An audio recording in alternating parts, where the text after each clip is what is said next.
This presentation requires 3D stereoscopic red-green specs for best viewing results of some portions of the animation. If you have them, prepare to dot them when you see this sequence. In the second decade of the 21st century, there was a brief fad for wind farms. Multiple collections of windmills or wind turbines intended to generate sustainable, carbon-neutral electricity. The fad didn't last long. By the mid-teens of the century, the problems with wind-generated electric power had become all too evident. It was variable, intermittent, and costly.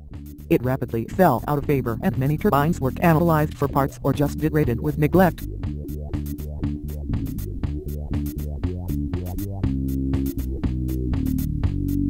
But around the same time the windmills were on the wane, a new technology was emerging. Originally developed as a possible nanoscale memory system, nanoengineering techniques could form virtual magnetic monopoles in a quantum matrix. Geometric domains within the matrix had magnetic monopole-like properties. While they lacked many of the properties a real magnetic monopole would have, they could store a magnetic spin state as an incremental quanta of angular momentum.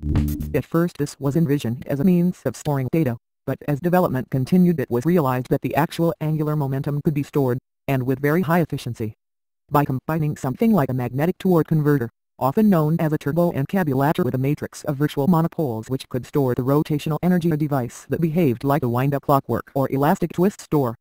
An effectively unlimited amount of energy could be put in by winding it up and then used later, as electromagnetic control systems within the device allowed storage and release. The limiting factor was the size of the quantum hypercore. This constrained the rate at which energy could be stored or accessed. Quantum scientists familiar with rotational frame shifts in multidimensional Hamiltonian probability spaces claimed the technology was elegant and obvious once it was developed. Most people just called it a teqh device, the turboencabulator with quantum hypercore, and thought of it as quantum clockwork. By the early 20s the practical tech device was about the size and weight of a suitcase and could store, and release, or be wound up, at a rate of about 500 brake horsepower. Many were used with an integral electric motor flash generator so that electrical power could be used to wind up the tech, when cheap and available, and then generated when the device was moved to a location where electrical energy was needed. The tech device provided a simple means of electrical energy storage. Wind up a device with a gigajoule of energy from any source and it could be output from the device as electrical power or a turning force as if from a motor with around 100 kilowatts power. Of course a tech device that was not wound up, that did not have any angular momentum stored within the quantum hypercore, was useless. The massive industry sprung up in the mid-20s to wind up and store as much energy as possible in as many devices as possible.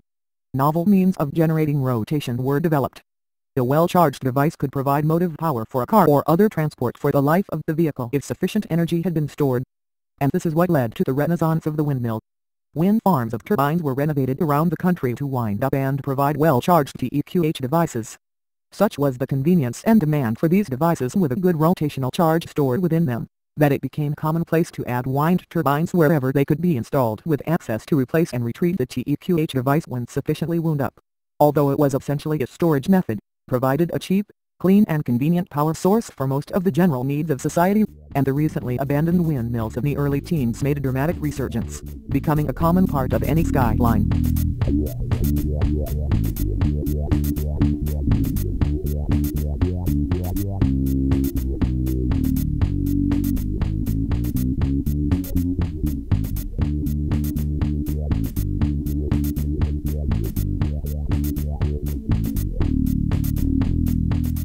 Finally the whale could disport with the dolphin.